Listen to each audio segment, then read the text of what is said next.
Blog Talk I'm your Radio. host.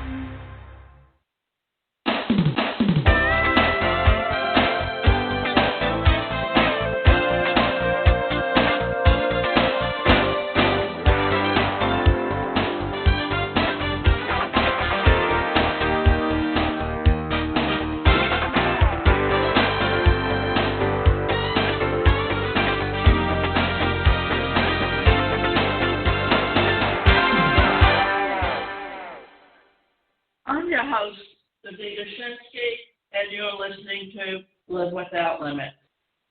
Today's show is titled, Own It, Empower Yourself Through Personal Responsibility. I never wanted to be famous. I only wanted to be great, said Ray Charles. Taking personal responsibility is not about the blame, but rather about personal power. If someone or something outside of you is the cause of your feelings or behavior, you're powerless, a victim. If you, or at least your unconscious processes, are the cause, then you can exercise some choice in creating yourself and your feelings and behaviors.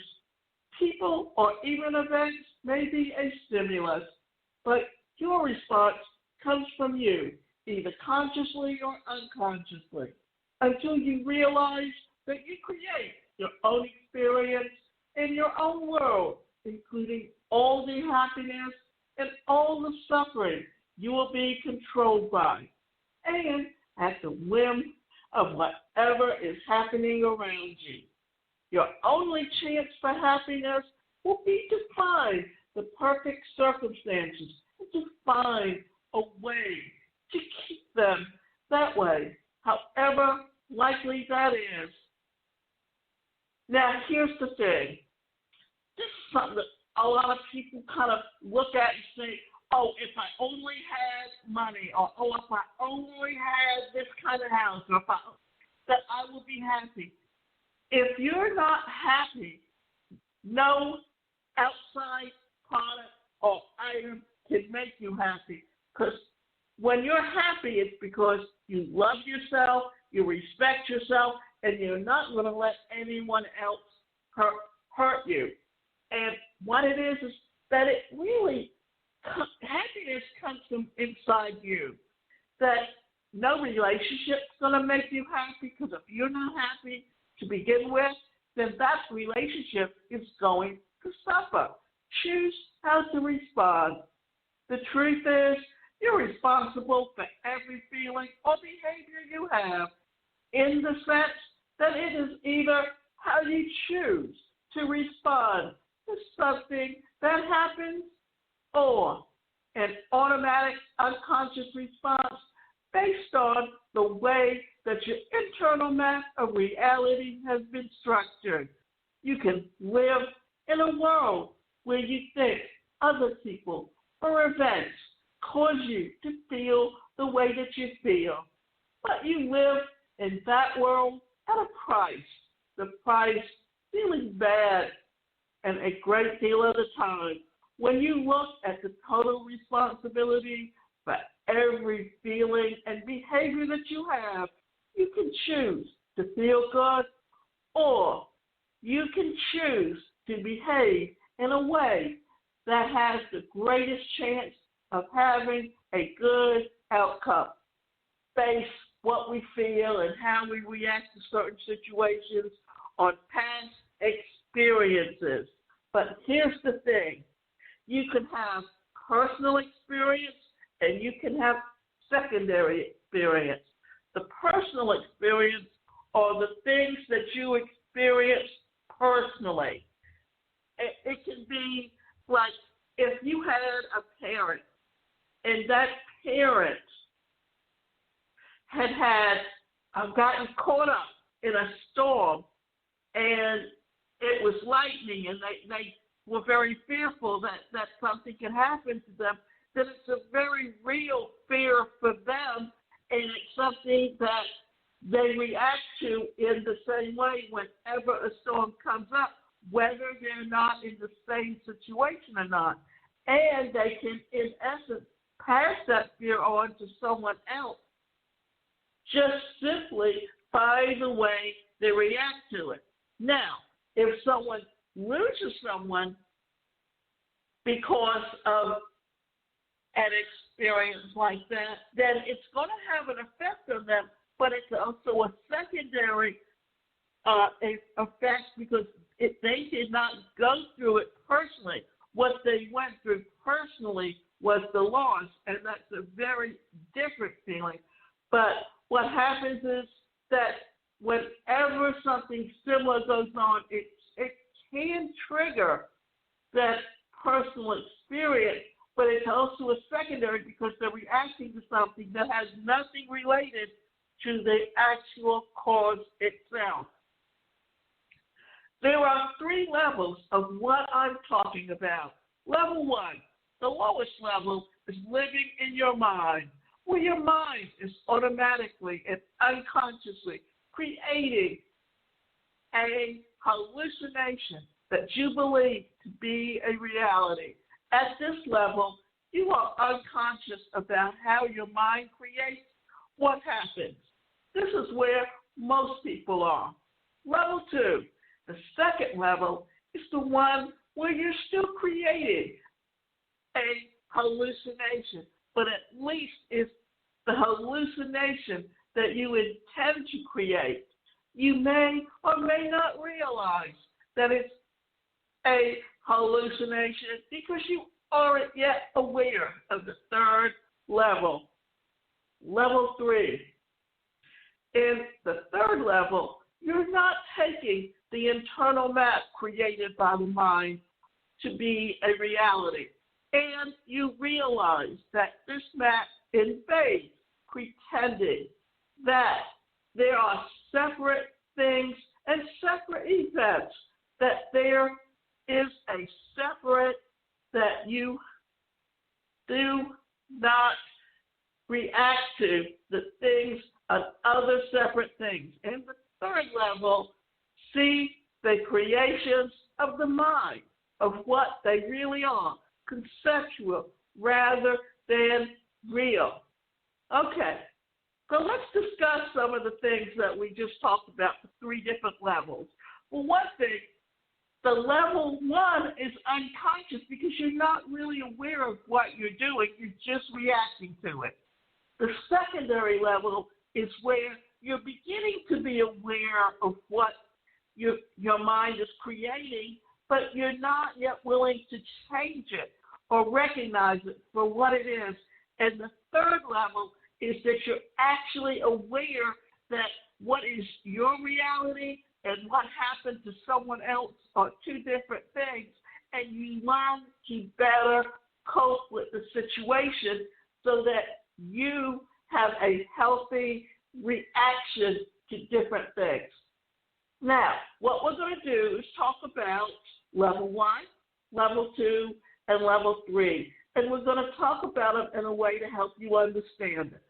And level 1, responsibility. When you let your mind run on automatic, it creates exactly what it has set out and up to create. By your past experiences, you feel like a victim.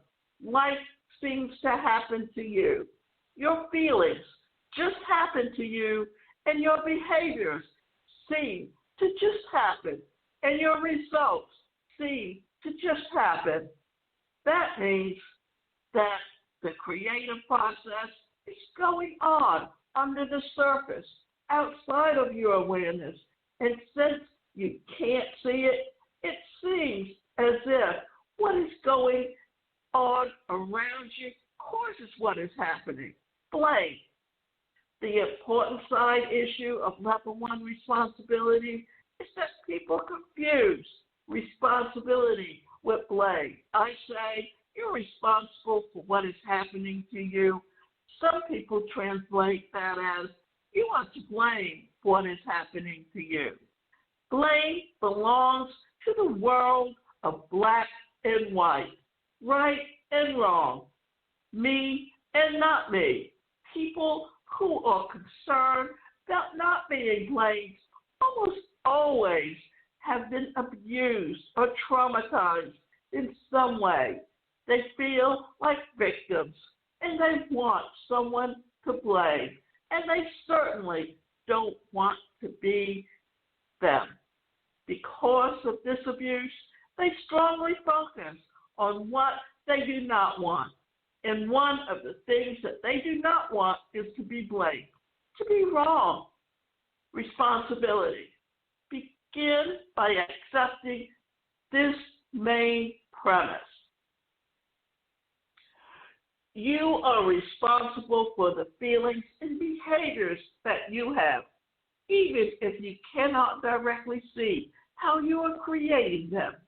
Most feelings and behaviors are conditioned responses, and your internal map of reality unconsciously tells you to feel or behave in a certain manner when you're situated in a certain way.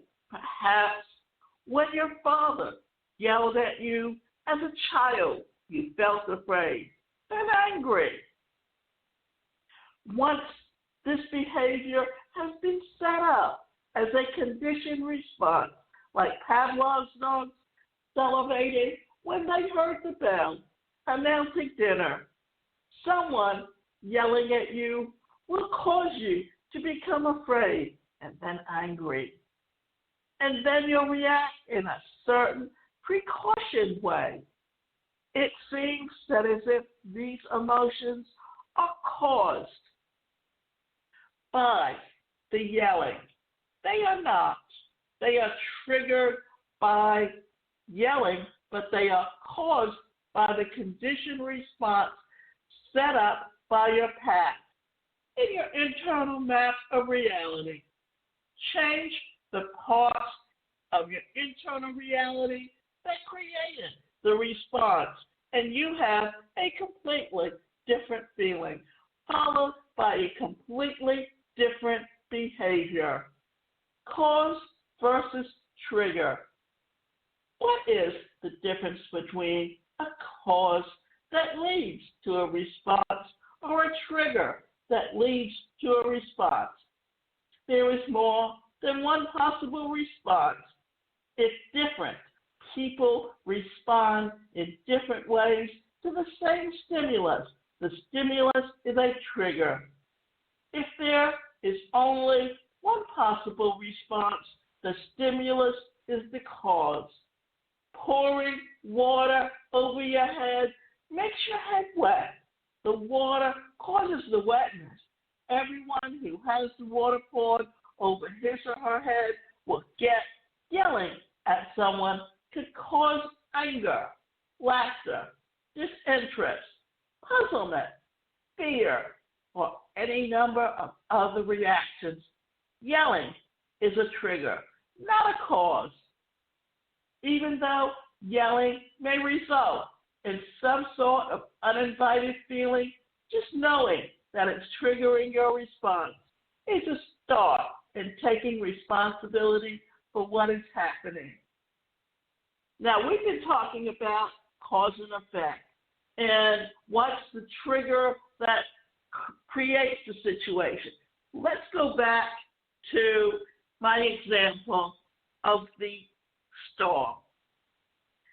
For one thing, that the storm is the trigger for the secondary behavior because it was a trigger for the person who initially experienced it. Because what it is to the person who's secondary is it's a learned response. Now, if we're going to talk about anger and yelling, and this is something that parents don't even realize they're doing, that when you're treating a young child that really has no concept in maturation, and you start yelling at them and it triggers a fear in them, then that trigger, that yelling is something that's going to trigger that fear in them even as they get older. So the best way to deal with a young child is to sit them down and talk to them and help them understand that it's their behavior that has angered you and not them, because it can also make them feel as though they're unloved. And if they are unloved, then they're going to have very low self-esteem. And if they have very low self-esteem, what is that going to trigger? So we don't always realize that the things that we do to young children affect them as adults. The idea is that you have to treat your children as though they're your peers, but also talk to them on their level. Help them understand why you have this problem with them. Help them to begin to reason. It's understanding. This is why I think that parents should understand what age level a child is, how much they understand at that level, and as they grow. Because when someone becomes a teenager, then you can actually talk to them as though they're an adult. But always remember, you want to that if you mistreat a child when they're younger, they're going to act out as teenagers. They're going to do certain behaviors that you don't want them to do, because this is their way of rebelling against you for what you did to them as a child. I can remember many, many years ago that my grandmother she was very negative. She treated her children that way. She was always telling them and going behind their back and making remarks about them to the other kids. And that what she was doing was, in essence, creating that jealousy. Well, I noticed when I was a child my mother doing the same thing. And it didn't mean that I was not going to react to my mother in the way that I did. But as a child, she had a habit of telling me she'd do things that she never had any intention of doing, just to get me to do what she wanted me to do at that point. Well, eventually I began to realize what she was doing to me, and I was not going along with her program. And then to prove to me that she had the control and not me, then she was not going to, in essence, help me in any way to be independent. Because in her mind, just because I have a disability, I was helpless. And I should never be independent. And if I was going to choose to do what I wanted to do, then she was not going to help me. Well, the sad part was we had no relationship, because if I allowed myself to accept what she was telling me, then she would constantly be letting me know what a failure I was and how I was worthless. And I knew that behavior, that what she was doing to me, was totally negative and totally detrimental to my own mental health. And I decided early on to have no relationship with her unless I had to. Now, level 2 is responsibility. You can move from level 1 to level 2 so that what happens to you is a choice rather than automatic response. You have to take responsibility for what you create and acknowledge the states that you experience. This way, you experience what happens around you and deepens on what you do inside your head. Your goal is to choose your response to each other. Choose what is most resourceful to you, what makes you happiest, most peaceful, and most successful. As long as you and your response are automatic, you are at the whim of events and people around you. It is only when you acknowledge that every feeling and every behavior is coming from you that you will make progress toward this goal, choosing how to feel and the state that you're in and how you behave in the most resourceful way possible are major components of freedom. This is a goal very worth working towards. Holistic meditation technology can be the best shortcut to becoming increasingly conscious as you use this sound wave technology. Your conscious awareness increases so you know what you are doing and why you're doing it. And level 2 is where you're actually becoming aware of what's going on around you. And you're beginning to take more and more control over your life. And you're actually seeing what other people are doing to you and understanding that you have to draw a line. And if they cross it, you let them know that what you will be doing in response to that behavior, that you are beginning to take more and more control over your life. And you're not going to allow yourself to continually be made the victim so they can feel better about themselves. Victimhood. Our culture has popularized victimhood over the past several decades.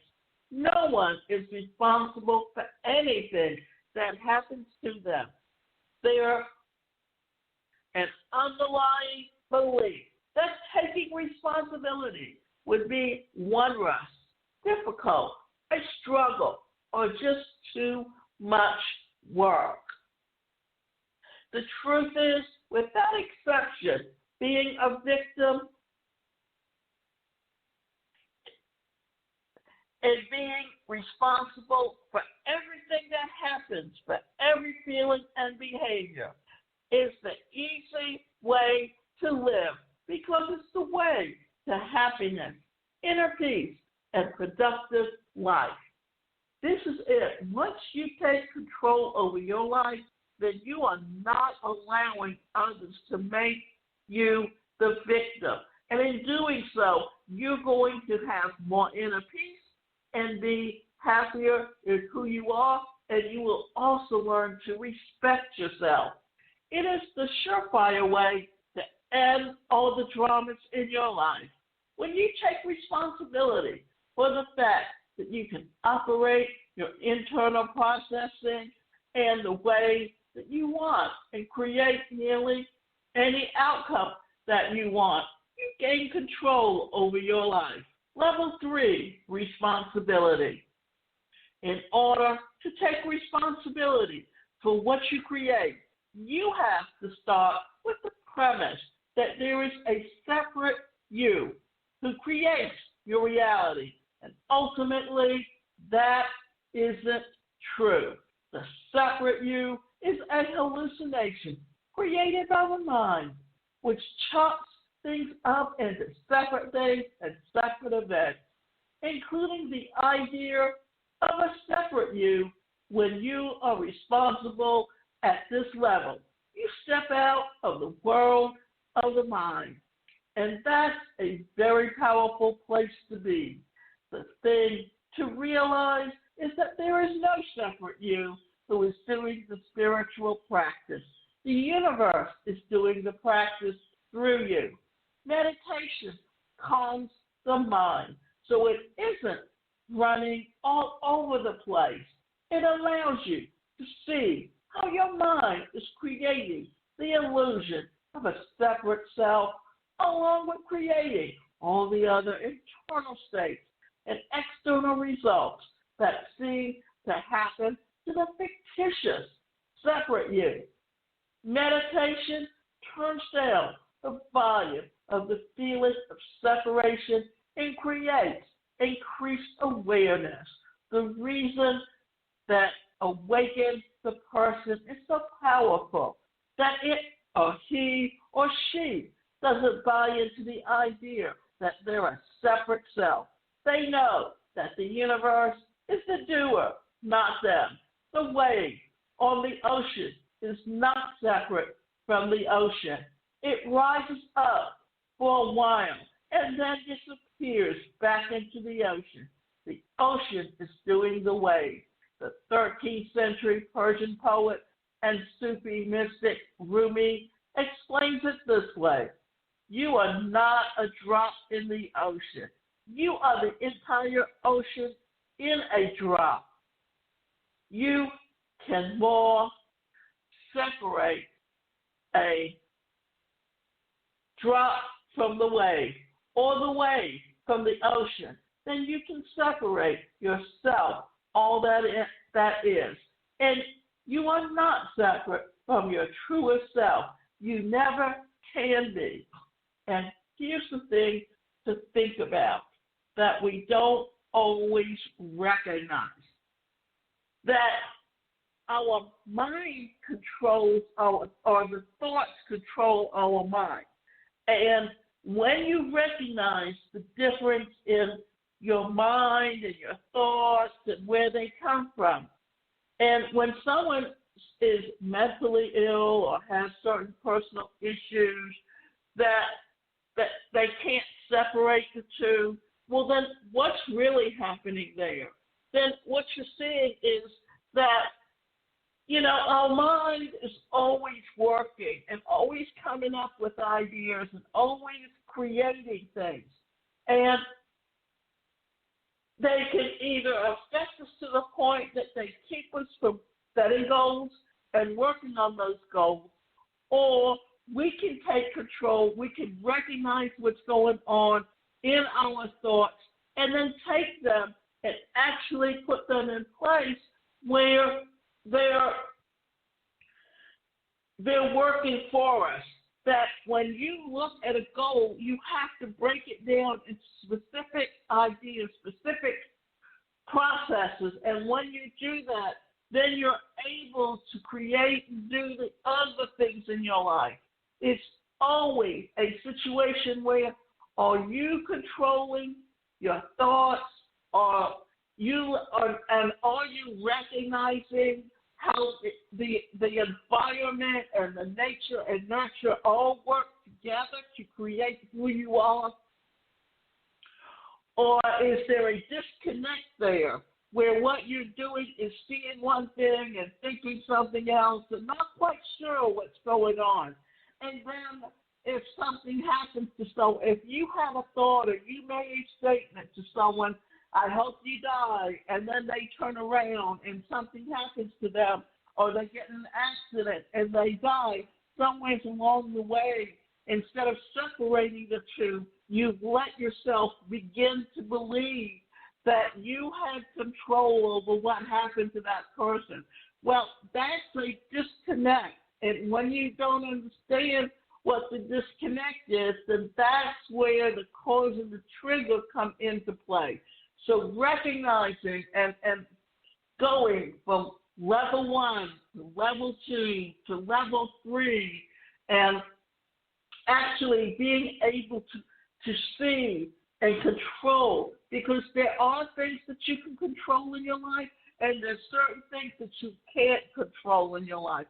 So when you recognize the difference and work with both of them, then you're going to be able to live a healthier life and have better relationships with the people in your life. Everything works together to play together, and your recognition of all of these things can help you. And as a life coach, what I can do is sit down with you and help you look back at all the experiences you've had in your life and how they affect who you are today, how they affect the way you are in business. That you can go to my website, and that website is the #1 personalcareercoach.com, and you can sign up for both individual and group therapy or counseling.